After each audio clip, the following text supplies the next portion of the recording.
আসসালামু আলাইকুম ওয়া রাহমাতুল্লাহি ওয়া বারাকাতুহু। আমরা সর্বপ্রথম মহান আল্লাহ রাব্বুল আলামিন মহানাকিয়াবুল হাকিমিনের দরবারে কালিমাতুশ শুকর এবং সুজুদ আদায় করি। যে মহান আল্লাহ সুবহানাহু ওয়া তাআলা দয়া করে মায়া করে রহম করে জুমাতুল বিদাতে নুরানি জামে মসজিদে আসার জন্য বসার জন্য যে মহান মহিম সুযোগ করে দিয়েছেন, সেই মহান আল্লাহ সুবহানাহু ওয়া তাআলার দরবারে অন্তরস্থল থেকে মুহাব্বতের আওয়াজে ইমানদারের কণ্ঠে একবার বলি আলহামদুলিল্লাহ। সাথে সাথে রাহমাতুল লিল আলামিন সাইয়্যিদুল মুরসালিন শফিউল মুজনবিন খাতামুন নবিয়্যিন হায়াতুন নবী নূরুন নবী সর্বশ্রেষ্ঠ নবী সর্বশ্রেষ্ঠ রাসূল রাহমাতুল লিল আলামিন নবী মুহাম্মদুর রাসূলুল্লাহ সাল্লাল্লাহু আলাইহি ওয়াসাল্লামের উপর অসংখ্য দরুদ ও সালাম প্রেরণ করি। সম্মানিত হাজিরিন, আমি আপনাদের খিদমতে পবিত্র কুরআনুল কারীমের সূরাতুদ দুখান 4টি আয়াতে কারিমা তেলাওয়াত করেছি। যে আয়াতে কারিমা ইবনে নবাত রাহমাতুল্লাহি আলাইহি আজকের জুমার খুতবার মধ্যে নিয়ে এসেছেন। রমজানুল মুবারক একেবারেই শেষের দিকে। রমজানুল মুবারক আপনার কাছে আমার কাছে রহমত, মাগফিরাত, নাজাত। বদরের দিন রমজানুল মুবারকের মধ্যে, বদর দিবস রমজানুল মুবারকের মধ্যে অন্তর্ভুক্ত। রমজানুল মুবারকের মধ্যে আমরা আল্লাহ সুবহানাহু ওয়া তাআলা পবিত্র কুরআনুল কারীম নাযিল করেছেন। যে রমজানুল মুবারকের মধ্যে ইতিকাফ, রমজানুল মুবারকের মধ্যে লাইলাতুল কদর অন্তর্ভুক্ত। যে 12টি মাসের মধ্যে একটি মাস অনেক ফজিলতপূর্ণ মাস, অনেক মর্যাদাপূর্ণ মাস। আমার নবীও বলেছেন, আমিরুল মুমিনিন ওমর ইবনুল খাত্তাব রাদিয়াল্লাহু তাআলা আনহুর সুন্দর সুন্দর ঘটনা আছে। সেই ব্যক্তির উপর লানত, যে ব্যক্তি রমজানুল মুবারক পেয়ে নিজেকে শুধরাতে পারল না, সেই ব্যক্তির উপরে জিবরাইল আলাইহিস সালাতু ওয়াস সালাম বদদুয়া করেছেন, আমার নবী আমিন বলেছেন। তাহলে যেখানে জিবরাইল বদদুয়া করেছেন সেখানে আমার নবী আমিন বলেছেন, সেটা আল্লাহর দরবারে কবুল হবে না? কি হবে না? হবে। যে ব্যক্তি রমজানুল মুবারককে পাওয়ার পরে রমজানুল মুবারকে ইজ্জত সম্মান মর্যাদা করতে পারলো না, সে ব্যক্তি জান্নাতে কখনো যেতে পারবে না। আপনি যত কিছু বলেন না কেন, কারণ আপনি দুনিয়াতে আপনি আরেকজনের উপর যদি নির্ভর করে থাকলে তো আপনার ঘরের মধ্যে কি খাবার পৌঁছে যাবে? আল্লাহ এটা বলেন না যে আপনি হাত পা গুড়ি দিয়ে সুন্দর করে বাসার মধ্যে বসে থাকেন, আপনার খাবার এমনি পৌঁছে যাবে। আল্লাহ বলেছেন فإذا قضيت الصلاة فانتشروا في الأرض وابتغوا من فضل الله واذكروا الله كثيرا لعلكم تفلحون।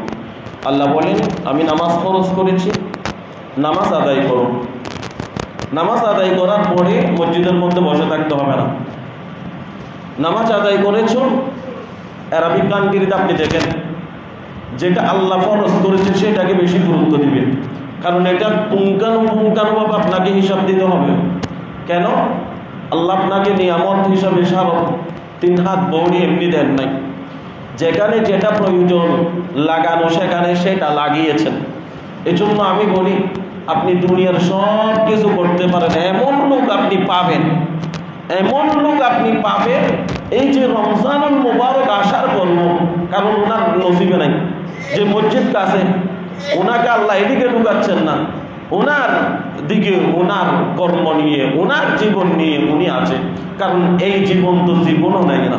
কারণ আপনি যদি চোখ বন্ধ করেন, সবাই আপনাকে বেশি কতক্ষণ লাগবে না, বলেন যে যদি বেশি কতক্ষণ রাখা হয় তখন দুর্গন্ধ চুকবে, তাড়াতাড়ি কোথায় দিয়ে আসো? 5 তলা থেকে গাছতলায় দিয়ে আসো। কোথায় দিয়ে আসো? গাছতলায় দিয়ে আসো। তখন আপনার বুঝা আসবে, তখন বুঝা আসলে আপনার কান্নাকাটি কেউ শুনবে না। কারণ হাদিসের মধ্যে আছে যদি ওই কবরবাসীর যদি যেই ব্যক্তি গুনাহ করেছে, যেই ব্যক্তি বদকার ছিল, সেই ব্যক্তি যদি কবরের মধ্যে যায়, ওনার যদি আযাব গজব এটা যদি মানুষ যদি শুনে, মানুষ যদি দেখতো যেভাবে পশু পাখিরা দেখে কোন কবরের মধ্যে আযাব হয়, এটা পশু পাখিরা জানে। জিন এবং ইনসান থেকে এটা আল্লাহ গোপন কেন রেখেছেন?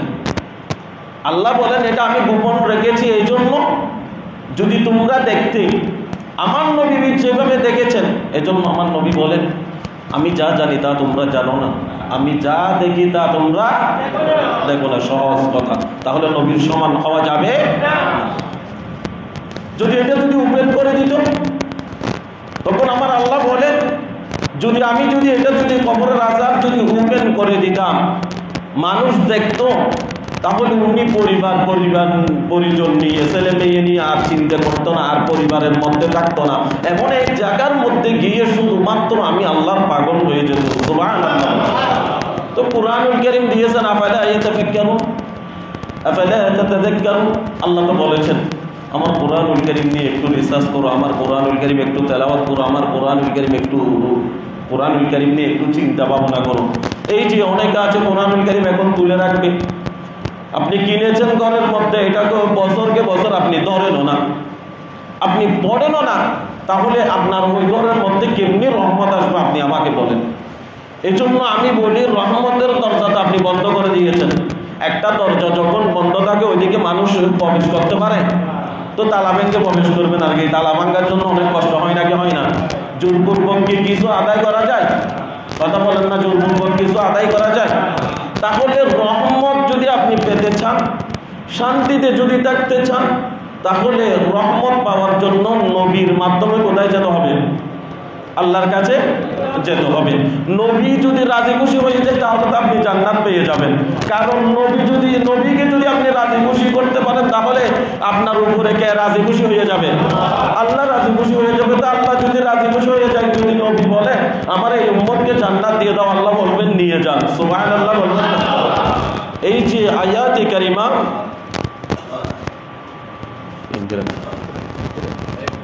আল্লাহ রাব্বুল আলামিন বলেন ইন্নাল মুত্তাকিনা ফি মাকামিন আমিন, নিশ্চয় মুত্তাকিরা নিরাপদ স্থানের মধ্যে থাকবে।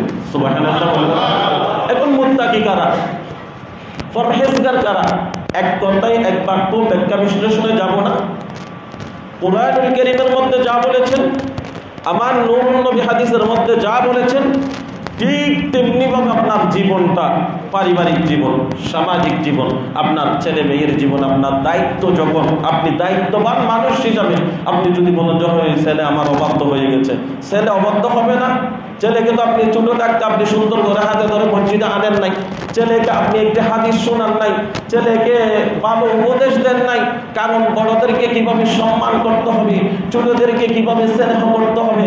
আমার নূরুন নবী হাদিসের মধ্যে বলেছেন মান লাম ইয়ারহাম সাগীরানা ওয়া লাম ইউহাক্কির কাবীরানা, যে কিছু মানুষ আছে আমি তো বা যে আমি বড়, আমার বড় আর কেউ নাই, তো এটা আল্লাহর কাছে কোনো কাজ হবে না।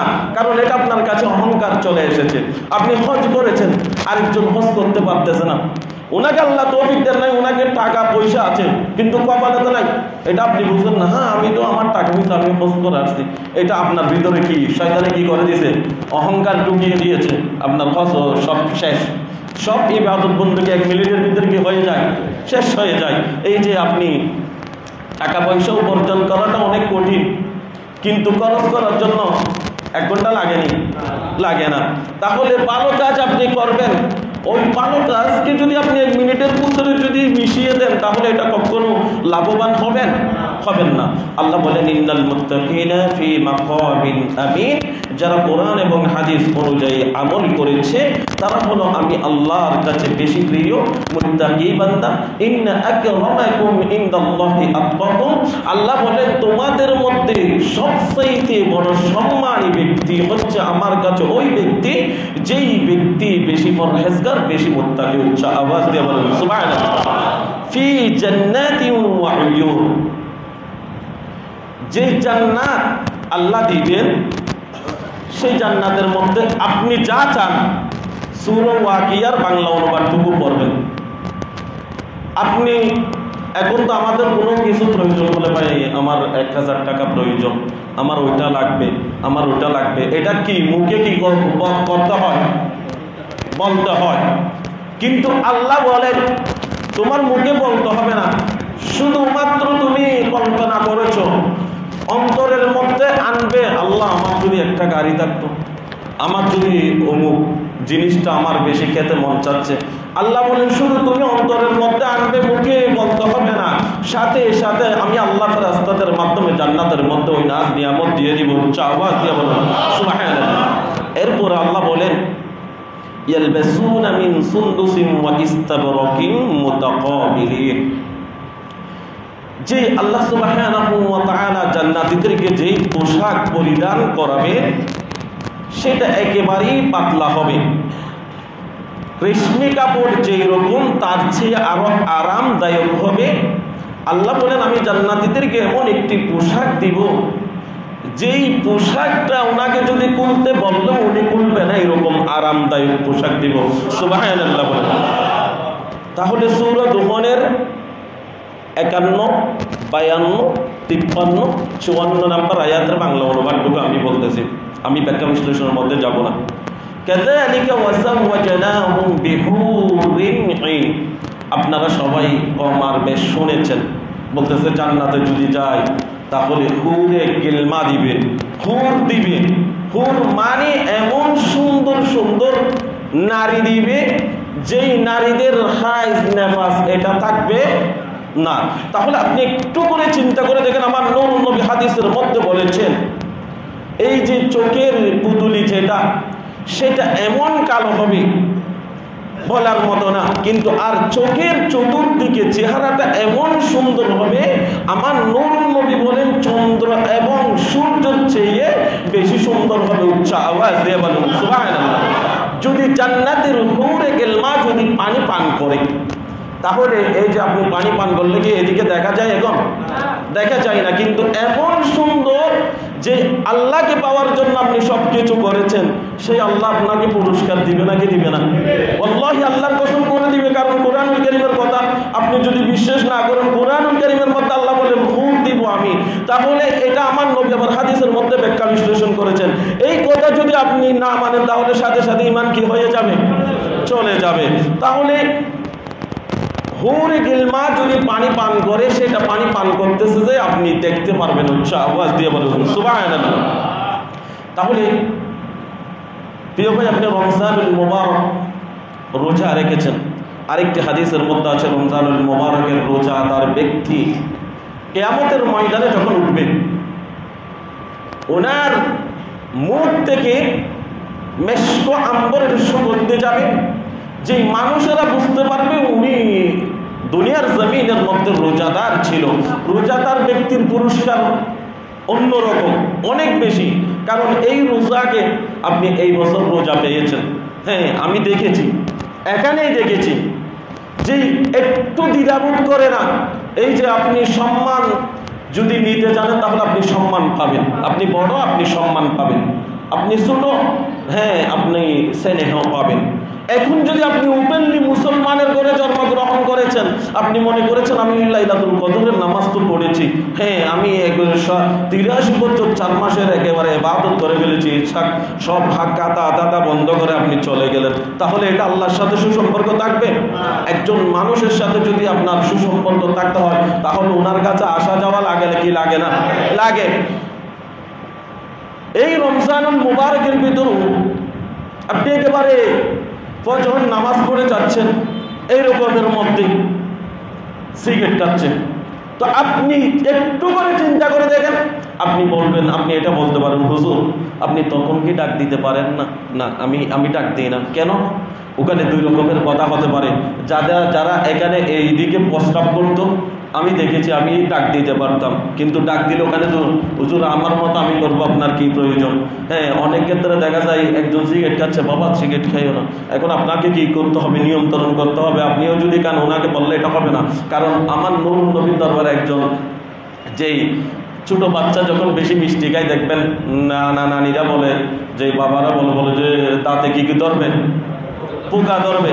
তো এইরকম আমার নবীর দরবারে একজন ছেলেকে নিয়ে গেছিলেন, বাবা ইয়া রাসূলুল্লাহ ইয়া হাবিবাল্লাহ আমার ছেলে তো বেশি মিষ্টি খায়, আমার কথা তো শুনে না, আপনার কথা শুনবে, আপনি একটু বলেন। এখন আমার নবীও মিষ্টি বেশি খেত তখন, সুবহানাল্লাহ বলবেন না?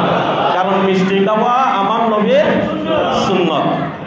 তো এখন মিলাদ শরীফের পরে যদি কেউ যদি মিষ্টি খায় তখন কি বলে দেখেন না? যাই হোক সেদিকে যাবো না, রমজানুল মুবারক মাস, যেই ভালো উত্তম খাবার আমার নবী বলেছেন, উত্তম খাবারের ব্যবস্থা করার জন্য এটা আমার নবী বলেছেন।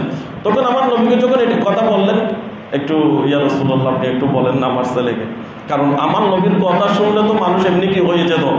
পাগল হয়ে যেত। সুবহানাল্লাহ বলবেন না? কারণ আমার নবীর যদি কারো যদি কোনো সাহাবাই কেরামের যদি বেশি ক্ষুধা লাগতো, বলতেছে টাকা তো নাই, খাবার নাই, কিন্তু নবীর দরবারে গিয়ে শুধু নবীর চেহারার দিকে তাকিয়ে থাকতো, বলতেছে শুধু একবার যদি নজর দিতাম তাহলে 7 দিনের ক্ষুধা নিবারণ হয়ে যেত। আওয়াজ দিয়ে বলেন সুবহানাল্লাহ। কেমন নবীর আপনি উম্মত হয়েছেন। তো বাবা যখন গিয়ে বললেন, বলতেছে তুমি 1 সপ্তাহ পরে আসো, আমি 1 সপ্তাহ পরে বলবো। তাহলে আমার নবী দেখেন মিষ্টি আগে নিজেকে নিয়ন্ত্রণ করলেন, কারণ ওই কথার ভিতরে তাসির থাকতে হবে। আমার নবী চাইলে বলে দিতে পারতেন, কথা রাখতো নাকি রাখতো না?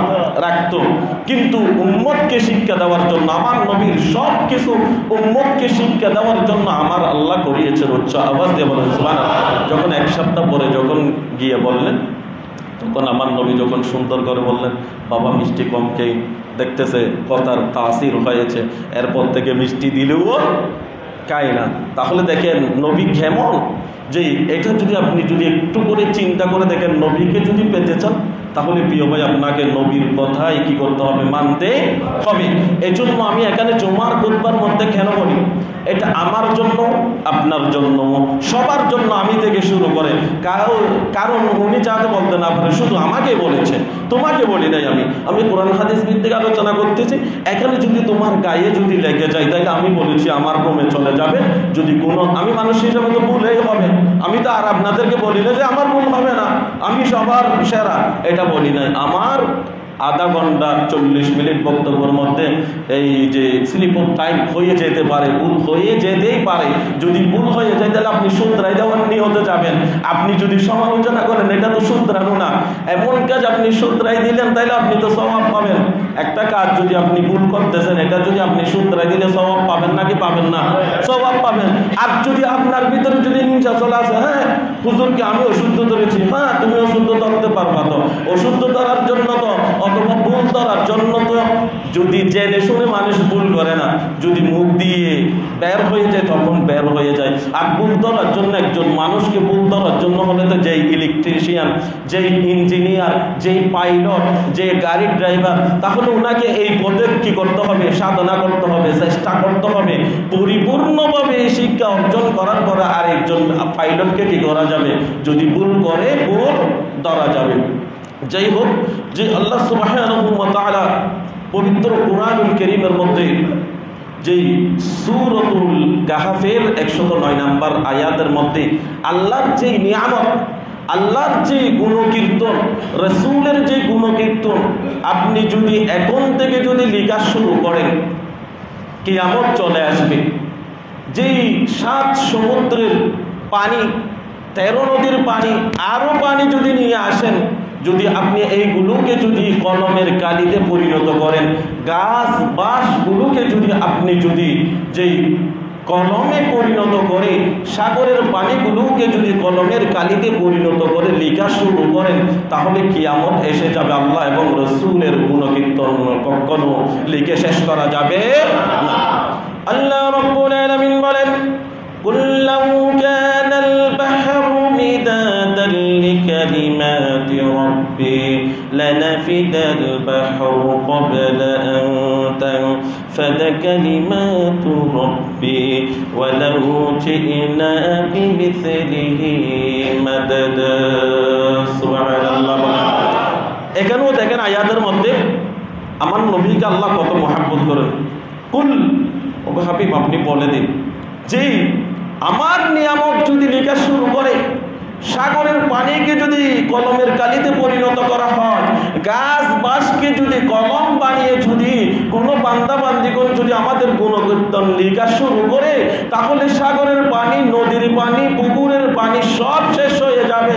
গাছ বাঁশগুলো কলম হিসাবে ব্যবহার করে শেষ হয়ে যাবে, কিন্তু আল্লাহ এবং রাসূলের গুণকীর্তন শেষ হবে না। উচ্চ আওয়াজ দিয়ে বলুন সুবহানাল্লাহ।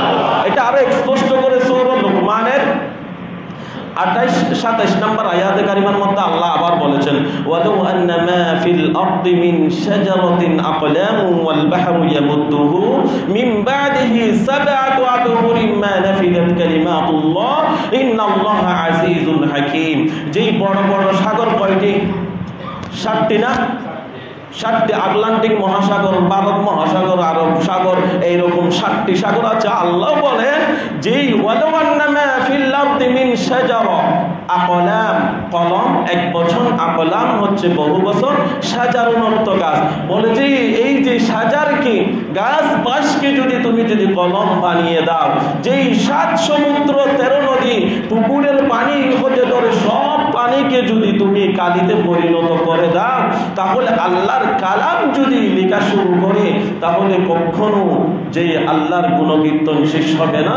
যেই কলম হিসাবে যেই গাছগুলো আপনি ব্যবহার করেছেন এগুলো শেষ হয়ে যাবে, যেই 7 সমুদ্র 13 নদীর পানিও শেষ হয়ে যাবে। উচ্চ আওয়াজ দিয়ে বলেন সুবহানাল্লাহ।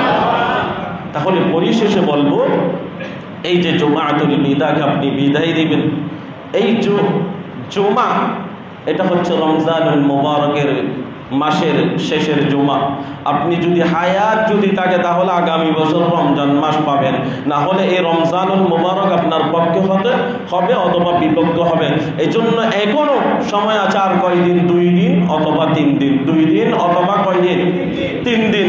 3 দিনের ভিতরে যদি নিজেকে শুধরাতে পারেন তাহলে আপনার কপালটাই ভালো মনে করেন। কারণ আমার আল্লাহ বলেন, ইয়া আইয়ুহাল্লাযীনা আমানু তুবু ইলাল্লাহি তাওবাতান নাসুহা। আল্লাহ বলেন, বান্দা আমি ধরি না। আমি অনেকবার বলেছি ইয়া আইয়ুহাল্লাযীনা আমানু আমানু আমানু, শুধু একবার নয়।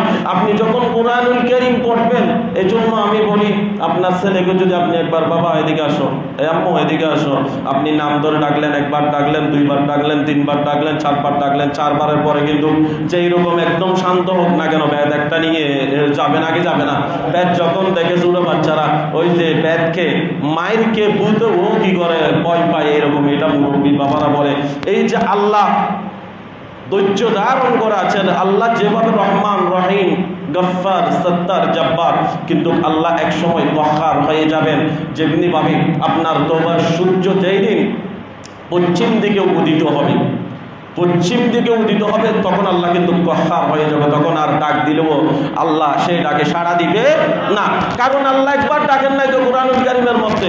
আপনি নিজেও আফসোস করবেন যে, কারণ যখন মৃত্যুবরণ করবেন তখন এই যে বাংলা ভাষা স্টপ, ইংরেজি ভাষা স্টপ, আপনার শুরু হয়ে যাবে আরবি ভাষা। এই জন্য আপনি যদি কাউকে যদি জানতে চান, এখন যদি একজন ইংরেজি ম্যান যদি মানুষ এসে যদি বলে ইংরেজির মধ্যে বক্তব্য দেয়, এখন আমরা সবাই কি করে থাকছি, হ্যাঁ করে থাকছি, একজন একজনকে বলতেছেন কি বলে, এগুলো তো বুঝি না। তো আপনি বুঝবেন কেমনি? আপনি তো এগুলো জানেনও না। ইংরেজি আগে বুঝতে হলে কি করতে হবে? জানতে হবে। তাহলে আপনি যদি বলেন যখন কুরআনুল কারীম কেউ তেলাওয়াত করতেছে, বলতেছে শুনতেছি কিন্তু বুঝতেছি না, হ্যাঁ আমি মাঝে মধ্যে বলি সূরা ফাতিহা বুঝছেন? হ্যাঁ বুঝেছি। হ্যাঁ ঠিক আছে, অবশ্যই তো আপনি বুঝেছেন, ভালো কথাই, লাইনে তো এসেছেন, আপনি সূরা ফাতিহা পারেন তাই সূরা ফাতিহা বুঝেছেন। আপনি যদি কুরআনুল কারীম পড়তেন তাহলে কুরআনুল কারীমও আপনি বুঝতেন, কারণ একটু তাড়াতাড়ি যখন খতমের মধ্যে হয়ে যায় তখন বলতে হুজুর আমি বুঝি না। আপনি কেমনি বুঝবেন যদি যদি ওখানে বাজে তো লোকমা দিচ্ছে পিছন থেকে, তো আপনিও যদি জানলে আপনি সূরা ফাতিহার মধ্যে যদি আলহামদুলিল্লাহ রাব্বিল আলামিন আর রহমানির রহিম যদি না বলে যদি মালিক ইয়াউমিদ্দিনে চলে গেলে তো আপনিও লোকমা দিবেন নাকি দিবেন না? দিবেন, কারণ এটা আপনি পারেন, যে ওইগুলো তো আপনি পারেন না, তাহলে আপনি শুধু শুনতেছেন, একটা জানা আর একটা শোনা। তাহলে আপনাকে এই জন্য আমি বলি আল্লাহ বিবেক দিয়েছেন, জ্ঞান দিয়েছেন, যেই কোনো একটা জিনিস নিয়ে আপনাকে চিন্তা করতে হবে, কারণ আল্লাহ বলেছেন আফালা ইয়াতাফাক্কারুন, তুমি কি কুরআনুল কারীম নিয়ে এক বিন্দু পরিমাণও চিন্তা করো না? এই কুরআনুল কারীম যে পাহাড় পর্বত জয় যে জমিনকে দিতে চেয়েছিলাম ওরা নেয় নাই, কিন্তু তোমরা আমানত হিসাবে নিয়েছো, তাহলে আমানত যে আল্লাহ দিয়েছেন সেই আমানত আল্লাহকে ফিরিয়ে দিতে হবে নাকি হবে না? হবে। তাহলে কেমনি আমানতটা আপনি ফিরিয়ে দিবেন সেটা আপনার জবাবদিহি আপনাকে করতে হবে। আপনার জবাব দেওয়ার জন্য আমি যাব না, এই কথাটা আপনি মনে রাখবেন। কবরের মধ্যে আপনাকে যে প্রশ্ন করবে সেই প্রশ্নের উত্তর আমি দিতে যাব না। যেই কিয়ামতের মাঠে যে 12 সূর্যের তাপ, এখন কয়টা সূর্য? তাও অনেক দূরে, কিন্তু 12 সূর্যের তাপ যখন একেবারে মাথার নিকট থেকে দেওয়া হবে, যে আমার নূর নবী হাদিসের মধ্যে বলেছেন যেই যতটুকু গুনাহ করেছে তার শরীর পুরোটা ঘামিয়ে যাবে, গাম্মাত্ম হয়ে যাবে, ওই ঘামের মধ্যে সেই ব্যক্তি সাঁতার কাটবে, এরকম কিছু বৎকারও হয়ে যাবে। তাহলে আপনি চিন্তা করে দেখেন, যদি আপনার গুনাহের ঘামের মধ্যে যদি আপনাকে সাঁতার কাটতে হয় তাহলে কোন অবস্থা হবে? এই জন্য আমার আল্লাহ বলেন কু আনফুসাকুম ওয়া আহলিকুম নার, সবগুলো কোরআনুল কারীমের আয়াত। আগে নিজেকে জাহান্নামের আগুন থেকে বাঁচাও, এরপর পরিবার পরিজন ছেলে মেয়েকে জাহান্নামের আগুন থেকে বাঁচাতে হবে। এই যে আজকের খুতবার মধ্যে যেই ইবনে নাবাত রাহমাতুল্লাহি আলাইহি বলেন আসসালামু আলাইকা ইয়া শাহরুল কুরআন, সালাম কোরআনুল কারীমের মাস, আসসালামু আলাইকা ইয়া শাহরুস সিয়াম, রমজানুল মুবারকের মাস, তোমাকে হাজার সালাম। আসসালামু আলাইকা ইয়া শাহরুল মাগফিরা, যেই উম্মতের বান্দা বান্দীদের গুনাহ মাফ করার মাস, আপনাকে হাজার সালাম। আসসালামু আলাইকা ইয়া শাহরু ফীহি লাইলাতুন খায়রুম মিন আলফি শাহর, যেই রাত অন্তর্ভুক্ত রমজানুল মুবারকের মধ্যে, ওই যে 83 বছর 4 মাস ইবাদত করলে যতটুকু সওয়াব হবে ওই রাতকে হাজার বার সালাম। আসসালামু আলাইকা ইয়া শাহরুত তারাবি, এভাবে অনেক কিছু, আসসালামু আলাইকা ইয়া শাহরুত তাসবিহ, আসসালামু আলাইকা ইয়া শাহরুজ যাকাত, এইভাবে অনেকে নিয়ে এসেছেন যে সালাম আল ওয়াদা, তোমাকে এই যে জুমাতুল বিদার মাধ্যমে কি দেওয়া হচ্ছে? বিদায় দেওয়া হচ্ছে। যাত আল্লাহ সুবহানাহু ওয়া তাআলা এই জুমাতুল বিদা সহ রমজানুল মুবারক যে আমাদের পক্ষে সাক্ষী দিয়ে আমাদের প্রত্যেককে জান্নাতে হওয়ার জন্য তৌফিক দান করুক, সবাই বলে আমিন। তাহলে 29 যদি রমজান হয়ে যায় তাহলে কি বারে ঈদ পড়তেছে? সোমবারে। কি বারে? সোমবারে। আর যদি 30 রমজানুল মুবারক যদি হয়ে যায় তাহলে বেশিরভাগ মানুষেরা আন্দাজ করে দেখবেন, বলবে যে 30 হবে, গতবারেরটা মনে হয় 29 গেছে, এটা আন্দাজ করে। কিন্তু চাঁদ কে উদিত করে? আল্লাহ উদিত করে। এখানেও আপনি ডাইরেক্ট বলে বের 29টা হবে, কিন্তু আমরা বলি মনে হয় 29টা হবে, কেউ বলে 29টা, কেউ বলে 30টা, দুটোটাই বলে। তাহলে ঈদ উল ফিতরের কিছু করণীয় সুন্নাহগুলো আমি 2-3 মিনিটের ভিতরে বলে দিচ্ছি। প্রথম নাম্বার হচ্ছে ফজরের সময় ঘুম থেকে উঠে যাওয়া, এটা হচ্ছে আমার নবীর সুন্নত। শুধু ঘুম থেকে উঠলে হবে না, ফজরের নামাজ বা জামাত আদায় করতে হবে। ওই রাতটিও শাওয়াল মাসের প্রথম রাত, বেশি গুরুত্বপূর্ণ রাত, বেশি ফজিলতপূর্ণ রাত। ওই রাতটি কেন দিলেন? বলে যে তুমি লাইলাতুল কদর তুমি সম্মান করতে পারো নাই, রমজানুল মুবারক সম্মান করতে পারো নাই। আমার নবী বলেন, উম্মত, শাওয়াল মাসের প্রথম রাত হলে তুমি একটু শুধরাই নিয়ে নাও, নিজেকে একটু শুধরাও। কারণ কিছু থাকলে আপনাকে কিছু দিয়ে কি করে দিবে। এখন যদি আপনি রসুলের কথা মানেন নাই, একজন মানসম্মানী ব্যক্তি উনি এসে আমাকে একটু কথা বলেছেন, আমি যদি ওনার কথা যদি না মানি, ওনার ভালো লাগবে? লাগবে না। তাহলে এখান থেকে চিন্তা করেন, একজন মানসম্মানী বাবা, বয়সী মানুষ যখন যা কিছু বলে তা কিছু মেনে নেওয়া যায়। হ্যাঁ, বাবা থাকলে তো বলতো, অনেক কিছু বলবে না কেন, মুরব্বী হয়ে গেছে, ছোট বাচ্চা যেভাবে বলে মুরব্বীরা ঠিক তেমনি ভাবে বলে। দ্বিতীয় নাম্বার হচ্ছে মিসওয়াক করা। এটা আমার বক্তব্যের মধ্যে আমি বলি, কারো যদি দাঁতের সমস্যা হয়, কারো যদি রক্ত বের হয়, কারো যদি দাঁতের মধ্যে পোকা ধরে, শুধুমাত্র 1 সপ্তাহ, কয় সপ্তাহ? 1 সপ্তাহ আপনি ব্যবহার করেন, আপনার যদি ভালো লাগে আপনার আর ব্রাশ লাগবে না, দেখবেন দাঁতের মাড়ি শক্ত থাকবে, কখনো পোকা ধরবে না। কারণ রসুলকে আপনি রসুলের সুন্নাত মানতেছেন, রসুলের সুন্নাত মানার কারণে আপনার কি হচ্ছে, লাভবান হবেন। আপনি মিসওয়াক ব্যবহার করে দেখেন, ওই যে ব্রাশের চেয়ে মিসওয়াক আরো বেশি। ব্রাশও করবেন, মিসওয়াক এই রমজানুল মুবারকের মধ্যে হলে করে দেখেন, দেখবেন ভালো লাগবে। যে মুখের ভিতরে যে দুর্গন্ধ থাকে এটা থাকবে না, কিন্তু এটা আল্লাহর কাছে প্রিয়, কিন্তু বান্দার কাছে একটু অপ্রিয় হয়ে যায়। অনেক ক্ষেত্রে দেখা যায় যে অনেকে বলো, হুজুর এরকম এটা একটু বলিয়েন না, এটা একটু বলিয়েন না। কয়টা বলবো? আবার না বললেও উনি রাগ করে, না বললে রাগ করে, মানে কিছু কিছু ক্ষেত্রে সব কিছু তো ভাই মনে থাকে না, এই জন্য উনি রাগ করে, হুজুর আমার কথাটা তো বলেন নাই, এই জন্য আমি এখানে ওপেনলি বলেছি। দ্বিতীয় নাম্বার হচ্ছে মিসওয়াক করা। তৃতীয় নাম্বার হচ্ছে ঈদের নামাজের পূর্বে গোসল করা, এটাও আমার নবীর সুন্নত। চতুর্থ নাম্বার হচ্ছে সুগন্ধি ব্যবহার করা, এটাও আমার নবীর সুন্নত। পঞ্চম নাম্বার হচ্ছে চোখে যে সুরমা লাগায়, সেটাও আমার নবীর সুন্নত। ষষ্ঠ নাম্বার হচ্ছে পবিত্র পরিষ্কার পরিচ্ছন্ন পোশাক। এখন চিন্তা করে দেখেন, পবিত্র পরিষ্কার পরিচ্ছন্ন, তাহলে 3টি কথা বলেছেন, পবিত্র পরিষ্কার পরিচ্ছন্ন। এখানে নতুন জামার কথা বলেন নাই। এখন যে আপনি শাশুড় বাড়িতে যাবেন, আপনি কোথাও মেহমান হিসাবে যাবেন, আপনি কিন্তু উত্তম পোশাকটা পরে যান, সুন্দর পোশাকটা পরে যান, তাহলে আপনি সর্বশ্রেষ্ঠ ঘরের মধ্যে আল্লাহর মেহমান হয়ে আপনি আসবেন জুমার দিন। তাহলে আল্লাহর কাছে কেমনি আসলে আল্লাহ আপনাকে পছন্দ করবেন, সেটার জন্য একটি জামা আপনি তো তুলে রাখতে পারেন, সেটার জন্য আপনি তো পায়জামা একটি তুলে রাখতে পারেন। কারণ আমি আল্লাহর কাছে যাব, আল্লাহর সামনে আমি কেমনি বসবো, আল্লাহ তো আমাকে দেখতেছে। হাদিসের মধ্যে আছে, আল্লাহকে যদি আপনি না দেখেন, আল্লাহ আমাদেরকে দেখতেছেন নাকি দেখতেছেন না? কারণ আপনি আল্লাহকে দেখার স্তরে পৌঁছেন নাই। কারণ যারা আল্লাহকে দেখার স্তরে পৌঁছে গিয়েছে তাদেরকে মানুষেরা অনেকে দেখবেন পাগল বলে। কারণ দুনিয়ার মানুষ পাগল বলতে পারে, কিন্তু উনি কার পাগল হয়ে গেছে? আল্লাহর পাগল হয়ে গেছে। এজন্য দুনিয়া থেকে উনি অনেক দূরে, আল্লাহর ভালোবাসায়, আল্লাহর মহাব্বতে উনি বিভোর। সপ্তম নাম্বার হচ্ছে ফজর নামাজের পর যথাশীঘ্রই ঈদগাহ যাওয়া, এটা আমার নবীর সুন্নত। 8 নাম্বার হচ্ছে সামর্থ্য অনুযায়ী উত্তম খাবারের ব্যবস্থা করা, আমার নবীর জন্য। 9 নাম্বার হচ্ছে প্রতিবেশী, ইয়েতিম, মিসকিন, গরিব, দুঃখীদেরকে পানাহার করানো, সেটা আমার নবীর সুন্নত।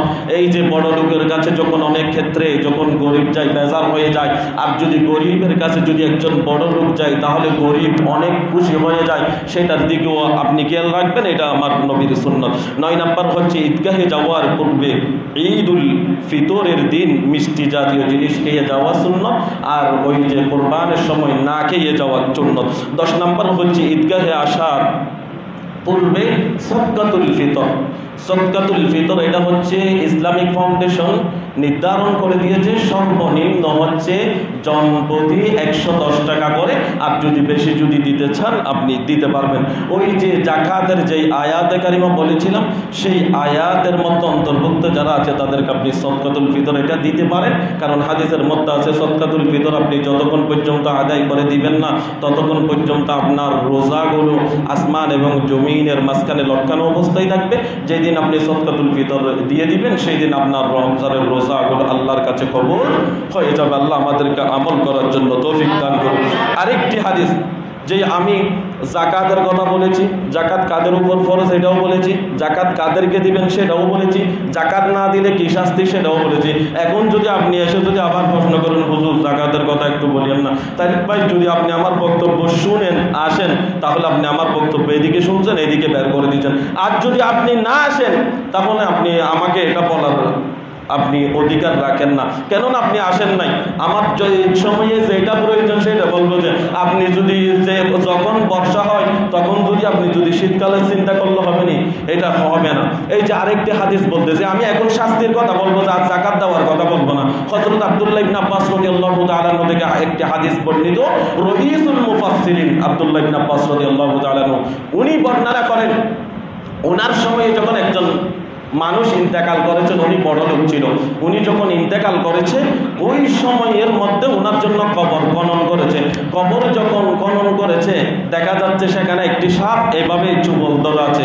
তো যারা কবর খনন করেছে তারা রইসুল মুফাসসিরিন আব্দুল্লাহ ইবনে আব্বাস রাদিয়াল্লাহু তাআলা আনহুর কাছে এসে বলতেছে যেটা কবর ঘুরেছি সেখানে তো একটি সাপ দেখা যাচ্ছে, কেমনি দিব ওনাকে।